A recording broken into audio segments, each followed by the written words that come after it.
Hello दोस्तों। आज के इस वीडियो में हम लोग साइक्लिक स्ट्रक्चर ऑफ ग्लूकोज को पढ़ने वाले हैं। तो स्टार्ट करते हैं। इसमें हम लोग देखेंगे कि ग्लूकोज का साइक्लिक स्ट्रक्चर कैसे ड्रॉ होगा और आखिर हमें पता कैसे चला कि ग्लूकोज का ओपन चेन स्ट्रक्चर के अलावा साइक्लिक स्ट्रक्चर भी होगा। तो अभी तक जो हम लोग पढ़े हैं उसमें बस हम लोग इतना देखें कि straight chain structure of glucose को कैसे कैसे ड्रॉ करते हैं, यानी ग्लूकोज का ये जो स्ट्रेट चेन स्ट्रक्चर होता था जिसको हम लोग फिशर रिप्रेजेंटेशन भी बोलते थे, उसको बनाना सीखे थे। उसमें हम लोग क्या सीखे थे कि सबसे पहले हम लोग एक CHO बनाते हैं, उसके नीचे एक वर्टिकल लाइन ड्रॉ करते हैं, वर्टिकल लाइन के नीचे हम लोग CH2OH को इंडिकेट करते हैं और उसी वर्टिकल लाइन पे हम लोग 4 हॉरिजॉन्टल लाइन ड्रॉ करते हैं। फर्स्ट हॉरिजॉन्टल लाइन के राइट साइड में OH लिखते हैं तो उसका ऑल्टरनेट H हो जाता है। सेकेंड के राइट साइड में H तो उसका ऑल्टरनेट OH हो जाता है लेफ्ट में। थर्ड हॉरिजॉन्टल लाइन के राइट साइड OH तो लेफ्ट साइड H, और फोर्थ हॉरिजॉन्टल लाइन के राइट साइड OH तो लेफ्ट साइड H लिखाते हैं।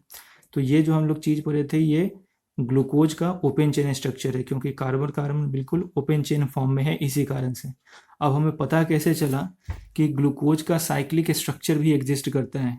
तो ये वही एक उस टाइप का क्वेश्चन है कि how do we come to know about the cyclic structure of glucose, कि हमें आखिर पता कैसे चला कि ग्लूकोज का साइक्लिक स्ट्रक्चर भी हो सकता है। तो उसका रीज़न यहाँ पे पॉइंट बाय पॉइंट लिखा हुआ है।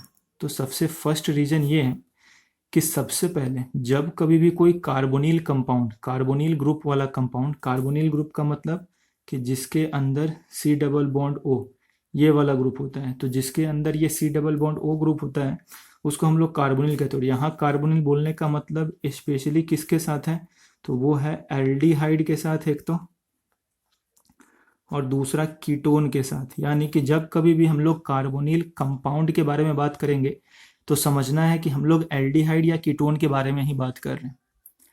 तो जब कभी भी कोई कार्बोनिल कंपाउंड यानी कि एल्डिहाइड या कीटोन ग्रुप वाला कंपाउंड जब 1 डिग्री अमाइन से रिएक्शन करता है, 1 डिग्री अमाइन का मतलब क्या होता है, तो अमाइन जो है वो एक फंक्शनल ग्रुप है, उसका मतलब होता है NH2, यानी कि जिस किसी में ये NH2 यूनिट जुड़ा होता है हम उसी को कहते हैं कि वो हमारा अमाइन है। अब जब ये अमाइन का N जब एक कार्बन एटम से डायरेक्टली कंबाइन होगा तो उसी को हम 1 डिग्री अमाइन करते हैं। सपोज करें कि यहाँ पे CH3 अगर हो जाए तो ये भी एक हमारा 1 डिग्री अमाइन है। उसी तरीके से सपोज करें कि ये NH2 है और यहाँ पे ये CH2 यूनिट से कंबाइन है, यानी कि NH2 अमाइन का N जो है ये कितने कार्बन से कंबाइंड है, तो एक ही कार्बन से डायरेक्ट जुड़ा हुआ है। इसका मतलब है कि ये भी हमारा 1 डिग्री अमाइन ही है। तो रीज़न क्या होता है कि जब कभी भी कोई कार्बोनिल कंपाउंड जब 1 डिग्री अमाइन से रिएक्शन करता है तो सिप्स बेस नाम के किसी एक प्रोडक्ट का फॉर्मेशन करता है।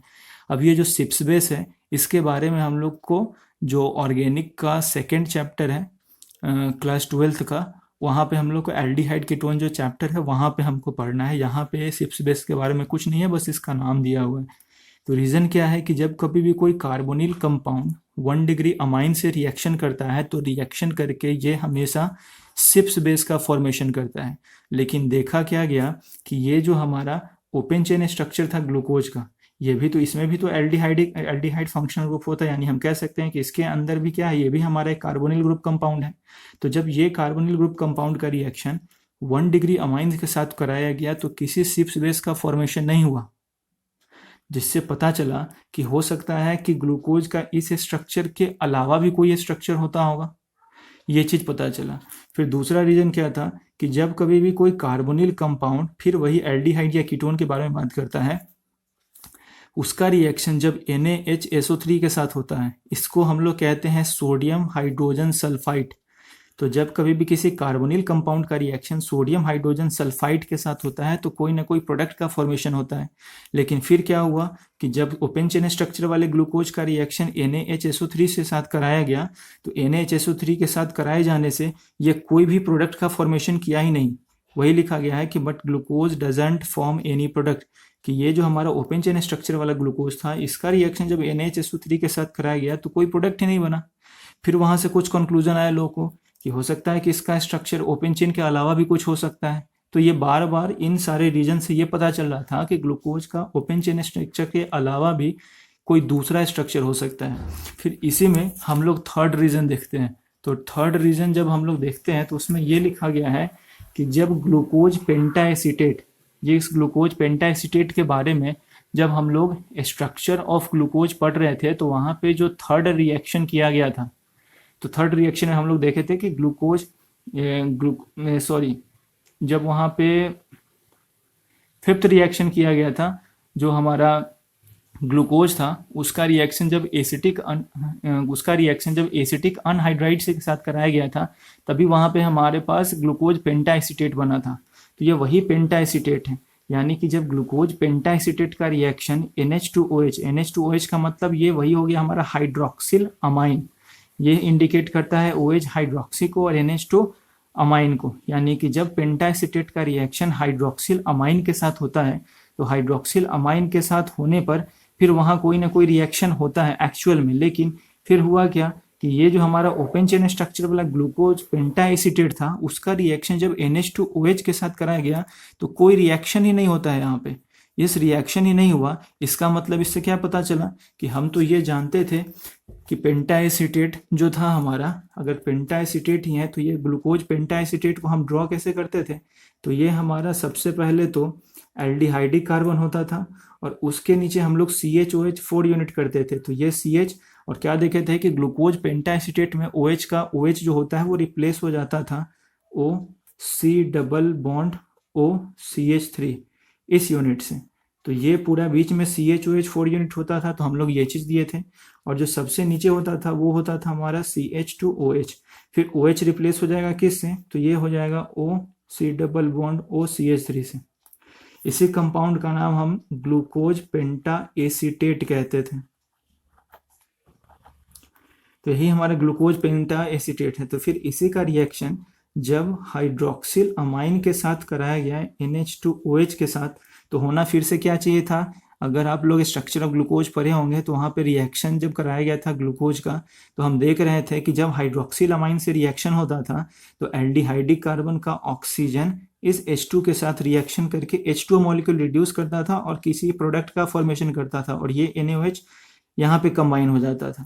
लेकिन हुआ क्या कि जब इस ग्लूकोज के पेंटाएसीटेट का रिएक्शन NH2OH के साथ कराया गया तो यहाँ पे कोई रिएक्शन नहीं होता है, जिससे ये पता चला कि हो सकता है कि ये जो हमारा जो हम लोग लिए हैं ग्लूकोज, उसका जो एक कार्बन है ये कार्बन फ्री ही ना हो। अगर ये फ्री नहीं हो इसका मतलब है कि किसी न किसी रिंग के फॉर्म में होगा, और जब किसी रिंग के फॉर्म में होगा तभी हम कह सकते हैं क्या कि इस तरह से हम लोग कंक्लूजन क्या निकाले कि absence of free CHO group in glucose. इससे हमको बस इतना पता चला कि ग्लूकोज में ये जो CHO ग्रुप होता है, CHO मतलब एल्डिहाइडिक जो ग्रुप था वो फ्री नहीं था। इसका मतलब था कि इन सारे रीजन से, रीजन 1 2 3 से हमको इतना पता चला कि हो सकता है कि रीजन 1 2 3 से कि हम लोग जितना समझते थे कि ग्लूकोज का जो ओपन चेन स्ट्रक्चर होता है, इस ओपन चेन स्ट्रक्चर के अलावा भी ग्लूकोज का कोई दूसरा स्ट्रक्चर पाया जाता होगा, और उसी बेसिस पे हमको पता चला कि अगर ओपन चेन स्ट्रक्चर नहीं है तो दूसरा स्ट्रक्चर क्या हो सकता है, तो वही दूसरा स्ट्रक्चर इसका साइक्लिक स्ट्रक्चर हो सकता है। तो इन सारे रीजन से पता चला कि ग्लूकोज का कुछ साइक्लिक स्ट्रक्चर भी हो सकता है। NCERT में ये 3 पॉइंट इस तरीके से लिखा गया है, लेकिन एग्जाम पॉइंट ऑफ व्यू से ये बिल्कुल भी इम्पॉर्टेंट नहीं है, लेकिन फिर भी चूंकि लिखा गया है तो इस कारण से इसे समझा दिया गया है। अब हम लोग ये देखते हैं कि ग्लूकोज का जो साइक्लिक स्ट्रक्चर होता है, उस ग्लूकोज के साइक्लिक स्ट्रक्चर को हम ड्रॉ कैसे कैसे कर सकते हैं। तो सबसे पहले तो ये हमारा ग्लूकोज हो गया। यहाँ पे फर्स्ट कार्बन देख रहे हैं CHO है, यानी कि एल्डिहाइडिक फंक्शनल ग्रुप है। इसमें हम क्या देखते थे कि एक वर्टिकल लाइन देते हैं, सबसे नीचे के कार्बन पे CH2OH ड्रॉ करते थे, उसी वर्टिकल लाइन पे हम लोग 4 हॉरिजॉन्टल लाइन देते थे, फिर राइट में OH और अल्टरनेट देते थे। अगर याद रखने का तरीका है जो हम लोग ऐसे देखते हैं तो ये OH फिर H फिर नीचे 2 OH, और इसी का अल्टरनेट अपोजिट करते थे। जैसे यहाँ पे राइट साइड OH तो लेफ्ट साइड H, इधर राइट साइड H तो left side OH, right side OH तो left side H, right side OH तो लेफ्ट साइड H। तो ये स्ट्रक्चर हमारा ग्लूकोज का होता था। अब उसका साइक्लिक स्ट्रक्चर अगर हमको बनाना है तो वो बनेगा कैसे, तो ये हम देखते हैं यहाँ पे। तो ये जो हमारा 5th कार्बन होता है, इस 5th कार्बन पे जो अल्कोहल है OH जुड़ा हुआ है, ये O सिंगल बॉन्ड H है। तो होता क्या है कि ये हाइड्रोजन जो है अपने इलेक्ट्रॉन को ये हाइड्रोजन अपने इस इलेक्ट्रॉन को छोड़ करके बाहर निकलेगा। तो जब ये छोड़ करके बाहर निकलेगा तो किस फॉर्म में निकलेगा, ये H+ के फॉर्म में निकलेगा। इलेक्ट्रॉन को छोड़ करके निकला तो H+ के फॉर्म में निकलेगा। H+ के फॉर्म में निकला तो यहाँ ऑक्सीजन के ऊपर क्या होगा, तो माइनस का चार्ज आ जाएगा। फिर यहाँ पे हम क्या देखते हैं कि यहाँ जो एल्डिहाइड में C डबल बॉन्ड O होता है, यानी कार्बन ऑक्सीजन के बीच में जो डबल बॉन्ड लगा हुआ है, उसमें से एक कोवैलेंट बॉन्ड जो होता है वो इस ऑक्सीजन के ऊपर शिफ्ट कर जाएगा। तो जब ऑक्सीजन के ऊपर शिफ्ट कर जाएगा तो होगा क्या, कार्बन ऑक्सीजन के बीच में एक सिंगल बॉन्ड आ जाएगा, और एक बॉन्ड, ये जो एक कोवैलेंट बॉन्ड है वो ऑक्सीजन के ऊपर शिफ्ट किया है, इस कारण से ऑक्सीजन के ऊपर नेगेटिव चार्ज आएगा। और कार्बन का चूंकि इसमें एक इलेक्ट्रॉन था वो यहाँ से चला गया इसके ऊपर, तो इस कारण से कार्बन के ऊपर जो होगा वो पॉजिटिव चार्ज जनरेट हो जाएगा। तो देख रहे हैं क्या कि कार्बन के ऊपर पॉजिटिव चार्ज और ऑक्सीजन के नीचे नेगेटिव चार्ज जनरेट हुआ। उसके बाद जो 5th कार्बन का OH ग्रुप था वहां हम क्या देखें कि यहाँ उसका जो H था वो तो H+ के फॉर्म में निकल गया था बाहर, तो यहाँ से H+ निकला तो बच क्या जाएगा ऑक्सीजन के पास, O नेगेटिव बच जाएगा। अब हम ये देखते हैं कि जो H+ यहाँ से निकला वो ऊपर में किसके पास जाएगा, तो H+ वाला जो है ये H+ जाएगा माइनस वाले के पास, यानी हम यहाँ देख रहे थे कि यहाँ O- है तो इसका H+ इसके पास चला जाएगा। और ये जो O- है ये किसके साथ कंबाइन होना चाहेगा, तो ये माइनस है तो ये प्लस वाले के साथ यानी कि C+ के साथ कंबाइन होना चाहेगा। तो इस तरीके से हम देखते हैं कि यहाँ O- और H+ OH का फॉर्मेशन कर लेगा। तो यहाँ इस कार्बन के साथ OH का फॉर्मेशन हो गया, फिर ये C+ और ये O- ये फिर आपस में कंबाइन हो जाएगा एक बॉन्ड के जरिए। तो ये कार्बन इस ऑक्सीजन के साथ एक बॉन्ड के जरिए कंबाइन हो जाता है। तो ओवरऑल स्ट्रक्चर हमारा यही बनता है। तो दोस्तों इसमें हुआ क्या कि फर्स्ट कार्बन पे अभी तो फिलहाल OH राइट है और H जो है वो लेफ्ट साइड में है। फिर अगर हम और इसी को ज़्यादा अगर हम पढ़ना चाहें तो हो तो ये भी सकता था कि कार्बन पे जो हमारा, हम सबसे ऊपर में कार्बन पर जो हम लोग OH राइट साइड में लगाए थे और H को लेफ्ट साइड में अरेंज किए थे, हो सकता है कि ये OH लेफ्ट साइड में और H ये भी हो। तो होता क्या है कि जब फर्स्ट कार्बन जो एल्डिहाइडी कार्बन है इसका रिएक्शन जब 5th कार्बन के अल्कोहल से होता है, तो अल्कोहल से होता है तो वहां पे हेमी एसिटल फॉर्म का फॉर्मेशन होता है, यानी aldehyde plus alcohol hemiacetal form. Hemiacetal form का मतलब होता है हाफ रिंग। तो हम यही देख रहे हैं कि यहाँ क्या हो रहा है कि हाफ रिंग का फॉर्मेशन हो रहा है। ये हमारा जो है ये हाफ रिंग ही है, इसी को हम लोग हेमी एसिटल फॉर्म बोलते हैं और यही हाफ रिंग का फॉर्मेशन हुआ। अब इसमें हम क्या देखें कि जब कभी भी हेमी एसिटल फॉर्म का फॉर्मेशन होता है तो दो टाइप के कन्फिग्रेशन का फॉर्मेशन हो सकता है। कहाँ पे, तो केवल फर्स्ट कार्बन पे। तो फर्स्ट कार्बन तो हमारा यही है, इस फर्स्ट वाले कार्बन पे अभी फिलहाल OH जो है ये राइट साइड है और यहाँ पे H जो है ये लेफ्ट साइड है।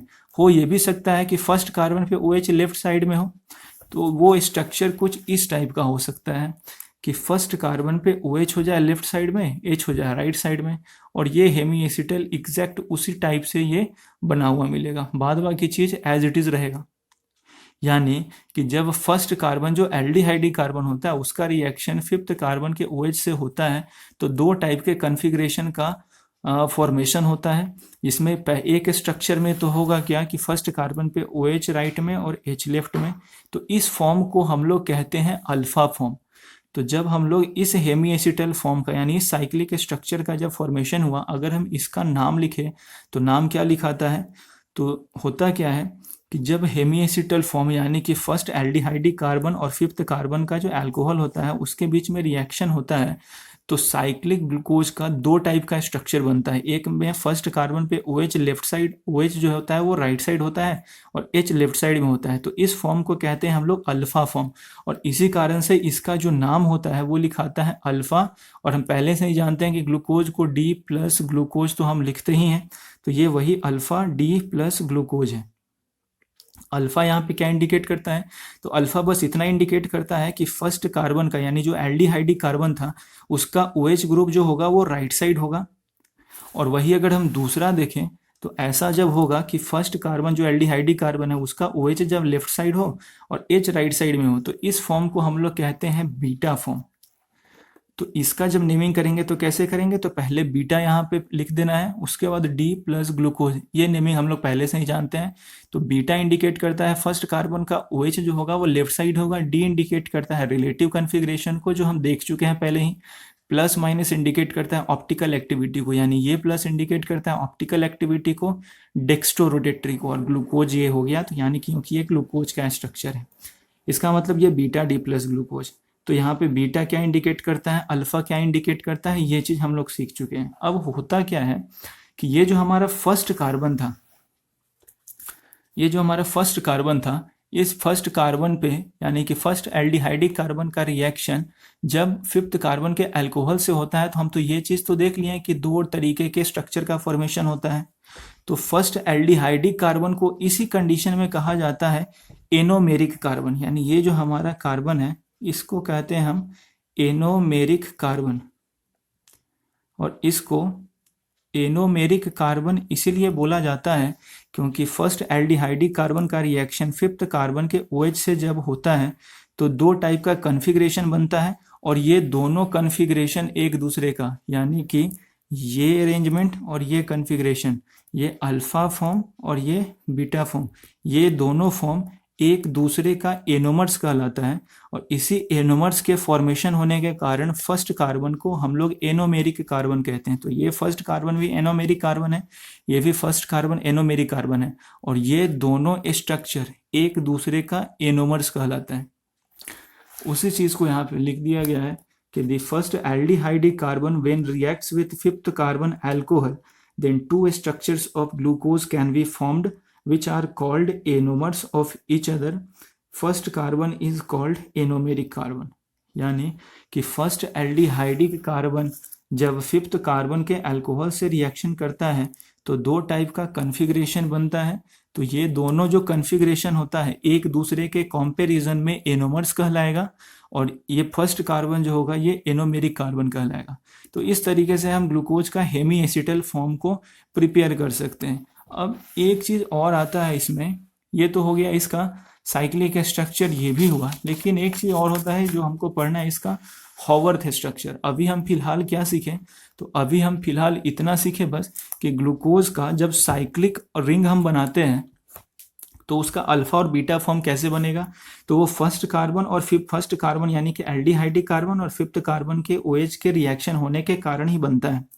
अब हम क्या देखते हैं यहाँ पे कि ये जो होता है हमारा, अब लैब में क्या देखा जाता है कि जो ग्लूकोज का साइक्लिक स्ट्रक्चर होता है, the cyclic structure of glucose ring resembles pyran ring. इसका मतलब होता है कि जो ग्लूकोज का साइक्लिक स्ट्रक्चर होता है वो देखने में पायरान रिंग के जैसा लगता है। ये हमारा पायरान रिंग है, ये इसका स्ट्रक्चर पायरान रिंग का कुछ इस तरीके से होता है जिसमें एक कार्बन के जगह पे ऑक्सीजन जुड़ा हुआ होता है और इस दोनों अपोजिट पोजीशन पे डबल बॉन्ड होता है। तो जब लैब में देखा गया तो जो साइक्लिक स्ट्रक्चर होता है ग्लूकोज का वो देखने में इस पायरान रिंग के जैसा लगता है, लेकिन अभी जो फिलहाल हम अल्फा और बीटा फॉर्म पर हैं ये एग्जैक्टली देखने में तो बिल्कुल भी पायरान रिंग के जैसा नहीं लगता है। तो इसका बिल्कुल एग्जैक्ट जो साइक्लिक स्ट्रक्चर होगा, जो रिंग वाला स्ट्रक्चर होगा, वो हम लोग कैसे ड्रॉ करेंगे उसको हम देखेंगे। और जो इस साइक्लिक ग्लूकोज का बिल्कुल एग्जैक्ट पायरान के जैसा जो स्ट्रक्चर होता है उसी स्ट्रक्चर का नाम होता है हॉवर्थ स्ट्रक्चर। और हम ये देखते हैं कि हम इस हॉवर्थ स्ट्रक्चर को ड्रॉ कैसे करते हैं। तो अभी हम फिलहाल पर हैं कि जब फर्स्ट कार्बन था उस पे OH अगर राइट है तो इस फॉर्म को हम अल्फा डी प्लस ग्लूकोज कहते थे, और फर्स्ट कार्बन पे OH अगर लेफ्ट साइड अटैच होता था तो इसी को हम लोग बीटा डी प्लस ग्लूकोज कहते थे। अब हमको देखना है कि ये अल्फा डी प्लस ग्लूकोज और बीटा डी प्लस ग्लूकोज से हम उसका एग्जैक्ट पायरान रिंग से मिलता जुलता साइक्लिक स्ट्रक्चर कैसे ड्रॉ कर सकते हैं। अब इसी साइक्लिक स्ट्रक्चर को जो पायरान रिंग से मिलता जुलता एग्जैक्ट साइक्लिक स्ट्रक्चर होता है ग्लूकोज रिंग का, उसको कहते हैं हम लोग हॉवर्थ स्ट्रक्चर। अब हम ये सीखते हैं कि इस ग्लूकोज के साइक्लिक रिंग का हॉवर्थ स्ट्रक्चर कैसे ड्रॉ करेंगे। तो सबसे पहले हमको एक साइक्लोहेक्सेन ड्रॉ कर लेना है जिसमें इस वाले पोजीशन पे ऑक्सीजन को इंडिकेट करा देना है।